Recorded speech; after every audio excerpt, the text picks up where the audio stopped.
Torcida brasileira, abrimos o papo com o Zé hoje, com desenhos, ilustrações, cartunistas do mundo inteiro, ridicularizando a política do ex-capitão.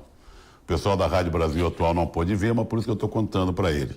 Tem charges dos Estados Unidos, de Portugal, da Austrália, da França, da Itália, ridicularizando as políticas do ex-capitão. É a nossa imagem mundo afora, tá?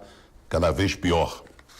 Esse material foi reunido nesse vídeo editado pelo Bruno Falsi e mostra bem o que muita gente, pelo mundo afora, pensa sobre o governo do ex-capitão.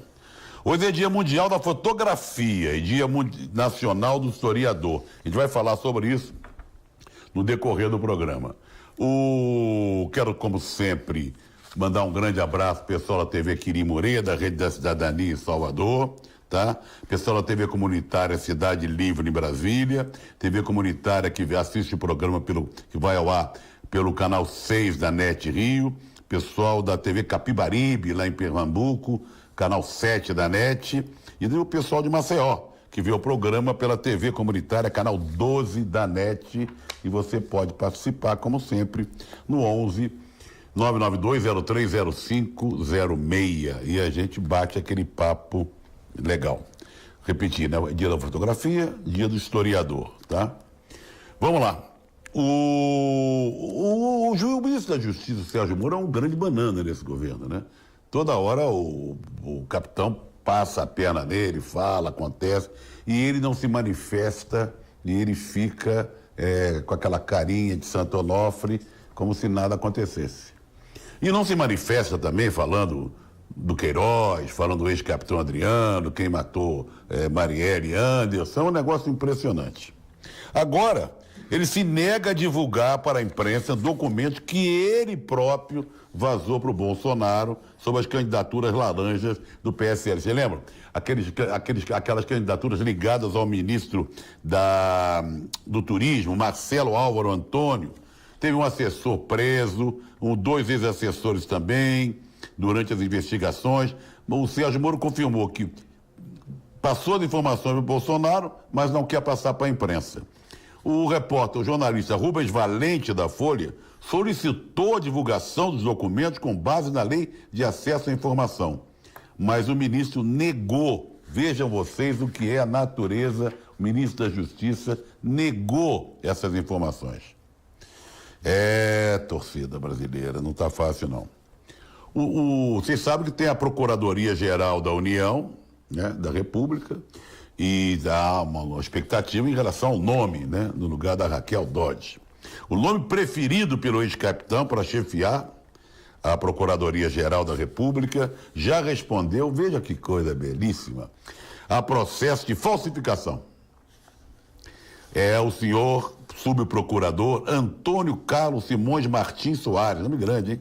Em 95, ele foi acusado de falsificar a assinatura de um advogado para dar prosseguimento a um processo.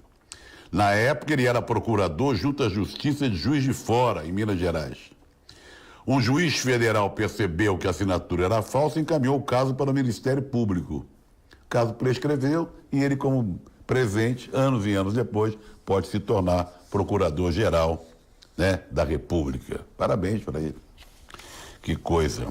Essa é boa, hein, gente? Bom, o ex-capitão já brigou com a Alemanha, já brigou com a Holanda, com a Noruega, né? Fala mal de países para lá e para cá, mandatários para lá e para cá, batendo no peito orgulhosamente, como se fosse grandes coisas. Agora foi um outro vexame internacional. Para criticar a Noruega, ele usou um vídeo da Dinamarca. Na verdade, Iras Faroe, que é pertencente à Dinamarca. E publicou um tweet dizendo em português incorreto o seguinte: em torno de 40% do fundo amazônica pode dizer que vão, né, para as ONGs, refúgio de muitos ambientalistas. Veja a matança das baleias patrocinada pela Noruega.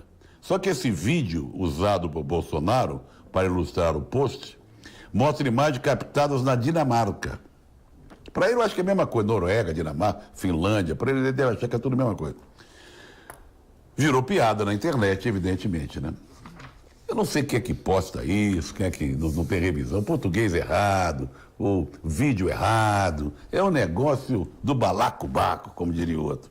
Vamos ver se o nosso pessoal já está se manifestando aqui. Vamos ver aqui. Pim, pim. Aqui, ó. Tá, tim, tim, tim, tim.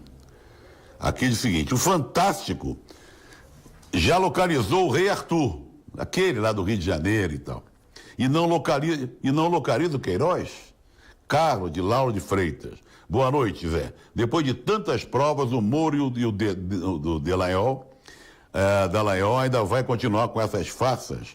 Marinalvo Vidal de Capão Redondo, Lula livre. Lene de Salvador, mande beijo pro meu esposo Ricardo, não perdemos seu programa.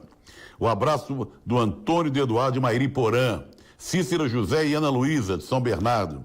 Que vergonha a imagem do Brasil, bota vergonha nisso. Lamentável, Lula livre urgente. Aqui é o Júlio de Santo André, estou na TVT com você, abraço, Júlio. Cláudia de Santo André, manda um abraço pro meu esposo Júlio, que nós não perdemos esse ótimo programa. Cadê o Queiroz? Cadê o Queiroz? Nildeidor Amorim, sempre presente com a gente. Quem vai parar esse bozo? João Neto de São Caetano do Sul. Seu programa do Juca são ótimos. Sempre pergunto aos militares integristas em vários programas, só você tem a coragem de ler e comentar. Edinaldo de Heliópolis, esse Bolsonaro já afundou o país. E o Robert de Itanhaém, Osedia do morador de rua em Itanhaém. Falar um pouco de música. Bom, esse aqui já se foi há muito tempo, mas foi famoso pra chuchu. Chico Alves, Francisco Alves, o Chico Viola, o rei da voz. Faz 121 anos hoje o nascimento do cantor, compositor. Nasceu no Rio, 19 de agosto de 1898 e morreu aos 54 anos num desastre de carro na estrada na Rio-São Paulo, ali à altura de Taubaté, Pindamonhangaba. Ele foi um dos cantores mais populares do Brasil, talvez tenha durante anos e anos, décadas, né? Ele foi pioneiro na indústria fonográfica, foi muito sucesso, muito sucesso. A carreira dele durou 34 anos, duraria mais se não tivesse esse terrível desastre. O enterro dele foi um acontecimento no Rio de Janeiro, parou o país. E era torcedor do América. Naquela época torciam pelo América vários cantores, compositores, Lamartine Babo, Silvio Caldas, Carlos Galhardo, inclusive o próprio Francisco Alves. Eu falo isso porque eu sou América, né? Vamos lá, em meio a cortes do orçamento que está capando para cá, capando para educação, bolsistas, né, CNPq, o governo do ex-capitão já gastou mais de 1.600.000 na confecção de medalha. É o Zé das medalhas, ele adora medalha. Não só ele receber, como dar. Ele já condecorou aliados do governo, filhos, até o Hélio Negão, aquele deputado também já ganhou medalha, Olavo de Carvalho, Sérgio Moro. É impressionante. Olha quanto está gastando de medalha. Ele acha isso uma maravilha. Era de vinho dele. Bom, vamos falar de veneno. Veneno. A gente chama de agrotóxicos, mas são venenos.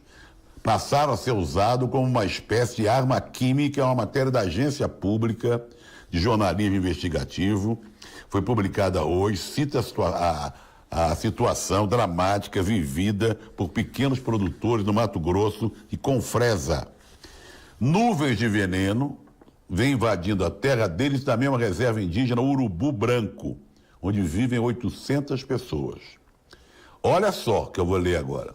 Uma das agricultoras que mora na região, que está sendo invadida por essa nuvem de veneno, conta ter ouvido no capanga de um conhecido grileiro da região. Olha só o que o grileiro falou. A senhora pode aguentar tudo, resistir à pressão de todo tipo, mas quero ver aguentar o veneno. Olha o que estão fazendo com essa gente. O governo já liberou um número incrível de agrotóxicos, de venenos de janeiro para cá. É um negócio absurdo, absurdo mesmo. Mas a ministra da Agricultura é conhecida como a dama do veneno, rainha do veneno, sei lá, tem uma alcunha assim. Vamos lá. Eu falei de Francisco Alves, vamos falar agora de uma cantora que foi contemporânea de Francisco Alves, a dama da Central, Aracy de Almeida. Aracy Tério de Almeida nasceu em 19 de agosto de 1914. Era bem mais jovem do que o Francisco Alves. Morreu aos 73 anos. Ela também ficou marcada no final da vida por ser jurada de televisão, era mal-humorada para chuchu, mas ela cantava muito e cantava muito bem e foi uma das maiores intérpretes de Noel Rosa. Tá? Ela cantava muito bem mesmo, gravou mais de 100 discos, era muito boa cantora. Não cantava só Noel, não, cantou obra de vários compositores. Chegou a casar com um goleiro, foi o goleiro Rei, que jogou no Vasco, tá? Vamos lá.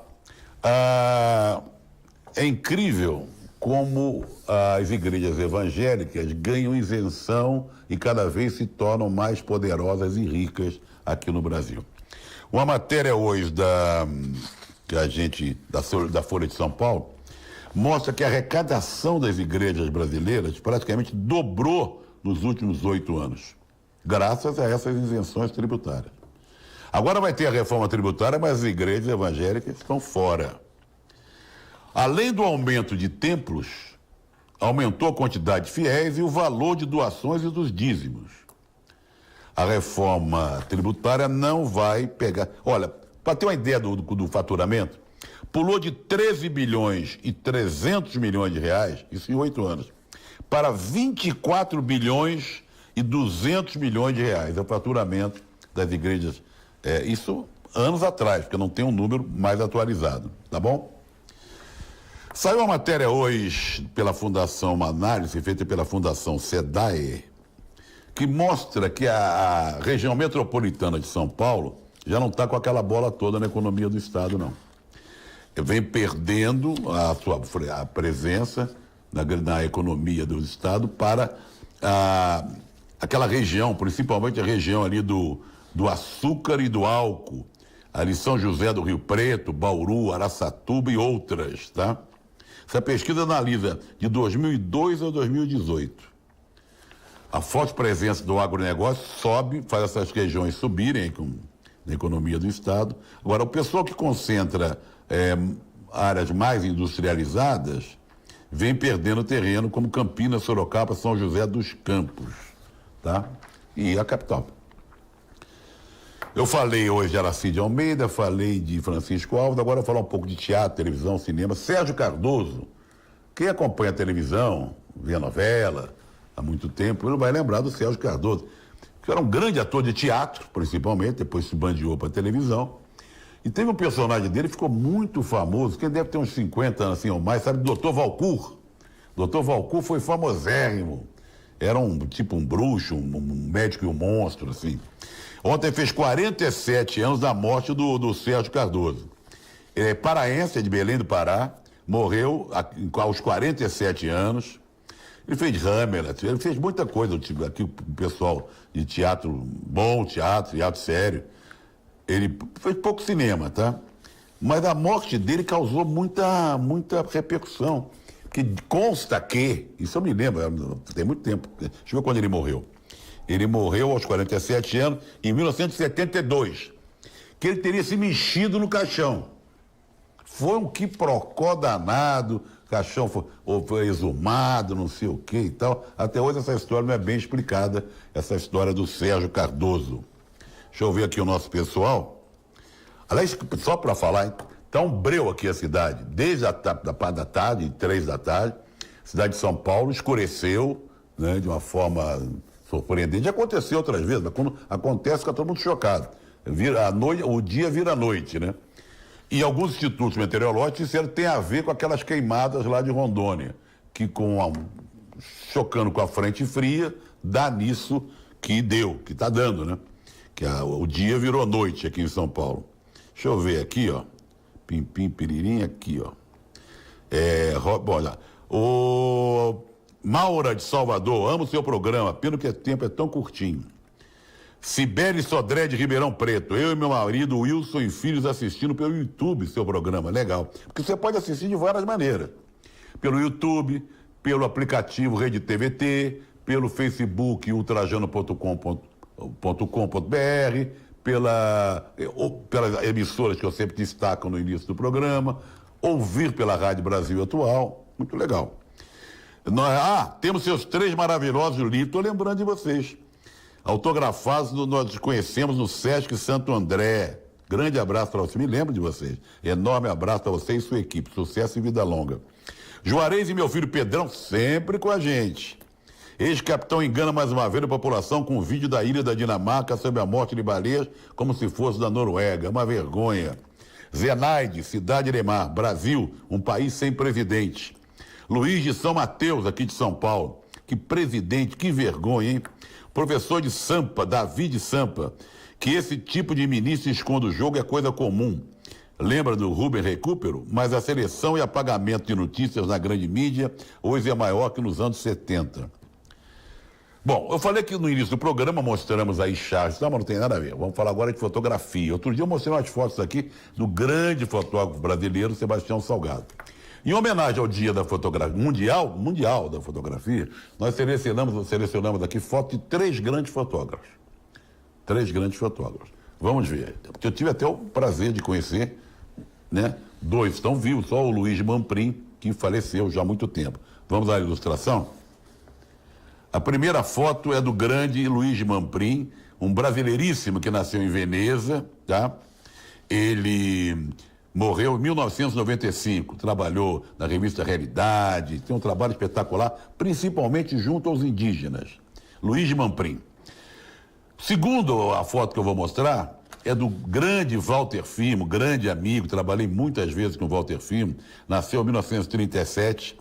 Ele é famoso pelo uso de cor, tem fotos lindas de personagens do samba, de Cuba, mas essa foto do Pixinguinha na cadeira de balanço, abraçado ao seu saxofone, é um marco, é uma foto histórica. Muita gente reverencia essa foto. Aliás, há uma exposição sobre Pixinguinha, fotos lá no Instituto Moreira Salles, no Rio de Janeiro.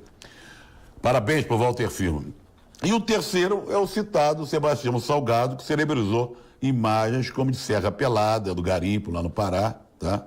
É mineiro.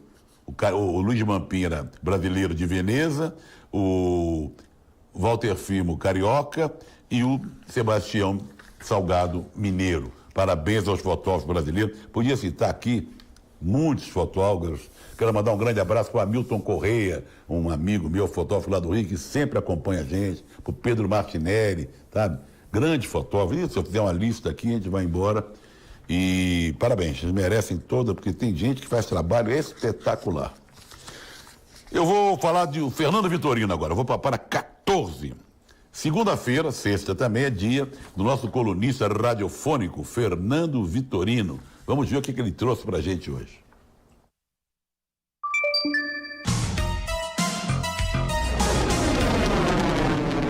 Um quarto de notícias, 15 segundos de notícias nacionais e internacionais. Poucas vezes vimos consenso a respeito de futebol, como no polêmico pênalti não marcado a favor do Ceará.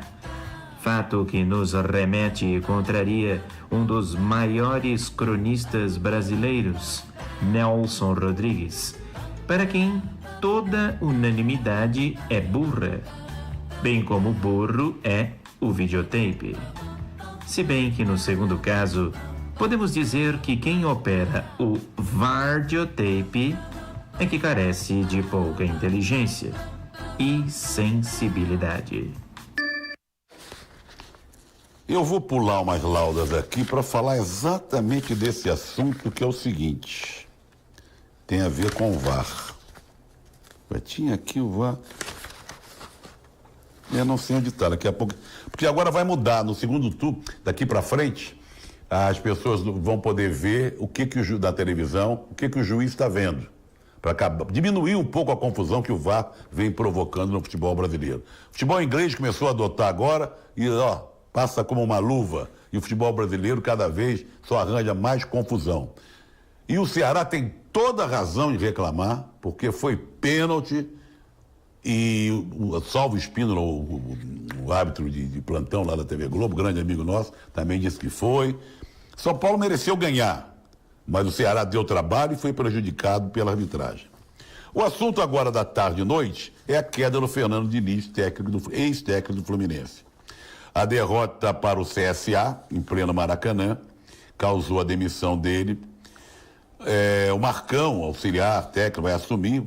porque tem um jogo contra o Corinthians na quinta-feira pela Copa Sul-Americana, jogo de ida aqui no Itaquerão. Falam que o Abel Braga deve assumir. Vou primeiro chamar a enquete, depois eu opino. E tem uma novidade para vocês também. O Fluminense acertou em demitir o Fernando Diniz? Vamos lá. @ultrajano. @ultrajano. Não, 69%. Na verdade, o Fluminense é um time que deve salário há 4 meses, vendeu alguns atacantes importantes, perdeu jogadores importantes. Nesse jogo contra o CSA, o Fluminense bateu o recorde de chutes a gol, de chute, e não fez nenhum. E o CSA deu um ataque, chutou uma bola e entrou.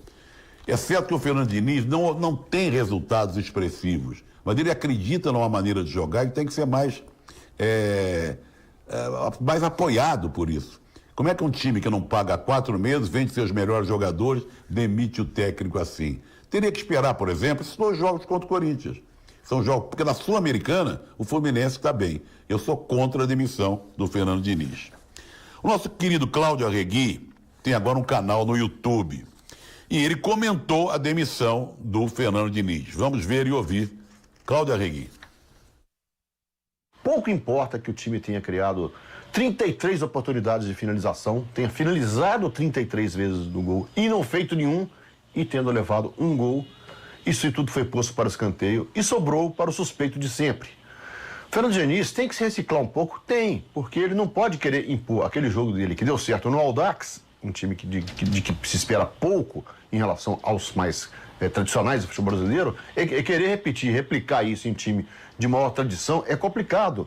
No Atlético Paranaense teve um momento de queda ali, e ele sobrou por causa disso. E o time colheu os frutos do trabalho dele. O Thiago Nunes conseguiu melhorar o time, e o time faz uma grande campanha desde então. O Fluminense não deu tempo para que Fernando Diniz impusesse seu estilo. O time encantava, agradava. Alguns dos melhores jogos do Campeonato Brasileiro foram protagonizados por ele nas vitórias sobre o Grêmio e o Cruzeiro, por exemplo.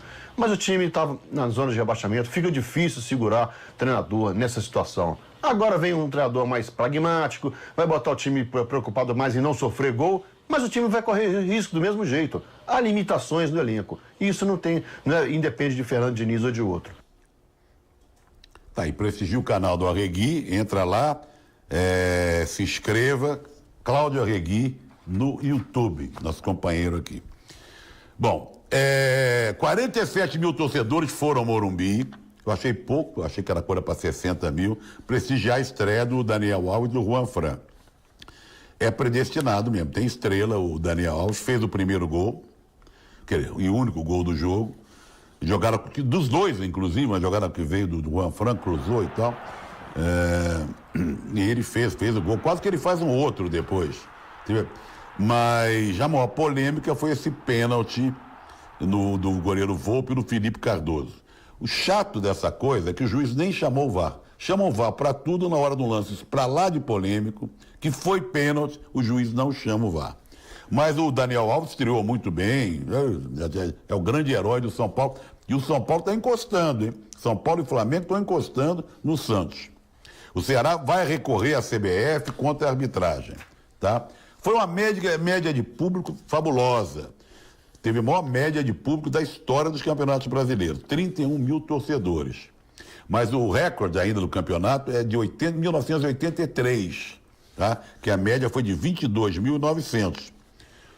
Eu falei da média dessa rodada agora. Vamos ver se até o final do campeonato consegue superar essa média de público. A média atual desse campeonato é 21.135. Está encostando nos 22.900. Bom, o Campeonato Brasileiro, o Palmeiras perdeu de novo perdeu a segunda colocação para o Flamengo. O Flamengo goleou o Vasco por 4-0. O Jorge Jesus está conseguindo agora organizar o time. O Santos perdeu de 2-0 para o Cruzeiro na estreia do Rogério Ceni. Parabéns ao Rogério Ceni, soube montar muito bem a equipe, mas contou com a sorte, porque aos 5 minutos de jogo o zagueiro Gustavo Henrique foi expulso. Aí desarrumou o time do Santos, Sampaoli quis inventar também, se atrapalhou, mas o Rogério Ceni também saiu aplaudido, já está virando estrela e o Grêmio e o Cruzeiro não ganhava há anos. O Fluminense voltou à zona do rebaixamento com essa derrota pro CSA. Eu vou nem falar dos outros. Quanto tempo falta? Eu acho que nem vou falar dos outros jogos. Eu nem vou falar dos outros jogos. Vou falar só da enquete, que é muito legal. Essa enquete é legal. Vamos lá. Que estreante brilhou mais nessa rodada no Brasileirão? Daniel Alves, na vitória do São Paulo sobre o Ceará, ou Rogério Ceni no triunfo do Cruzeiro sobre o líder Santos? Porque o Santos ainda é líder, né? Vamos ver lá. Rogério Ceni 56%, Daniel Alves 44%, tá bom? É isso aí. Bom, notícias rápidas do esporte. O Felipe Coutinho, que não vinha jogando rigorosamente nada no Barcelona e também na seleção, foi emprestado ao Bayern de Munique. São Paulo goleou o Cruzeiro no Pacaembu e conseguiu boa vantagem na final do Brasileirão Série A2. Tem um jogo de volta agora no Mineirão. É muito legal que o jogo seja no Mineirão. O Corinthians entrou por Guinness. O time feminino do Corinthians goleou a Ferroviária 4-0 e conseguiu sua 27ª vitória. Com essa vitória, entrou pro Guinness. Esse feito se iguala ao time masculino do New Saints, do país de Gales. Parabéns às meninas do Corinthians. Eu vou ler mais um trechinho aqui. Trechinho não. Vou dar mais voz pro nosso pessoal, tá bom? Quanto tempo nós temos? Não tem 1 minuto, não tem mais que 1 minuto. Ademar Amaral e Zenaide Alves de São Caetano do Sul, o Maurício de São Paulo, o Vanderlei Clemente Santana de Santo André, o Marcelino de Salvador, Sandra Mara de Mogi das Cruzes, Andréa de Arembepe, e isso aí, Eliette Campiro lembra o que os estudantes fizeram no Centro Educacional de Educação lá, Escola Técnica no Rio de Janeiro, ali perto do Maracanã, impedindo que um representante do Ministério da Educação entrasse para tomar o lugar de um diretor escolhido pelos alunos. Parabéns aos alunos do Cefet, tá? Vamos terminar do mesmo jeito que a gente começou. Vocês viram? Dia do Historiador, vamos ler mais livros de história, tem muita coisa boa, né? Íamos homenagear Sérgio Buarque de Holanda e não deu tempo. Pai do Chico, mas um grande historiador brasileiro. Vamos terminar do jeito que a gente começou, com aquele vídeo com as charges que ridicularizam o governo do ex-capitão mundo afora. Um abraço, a gente volta amanhã.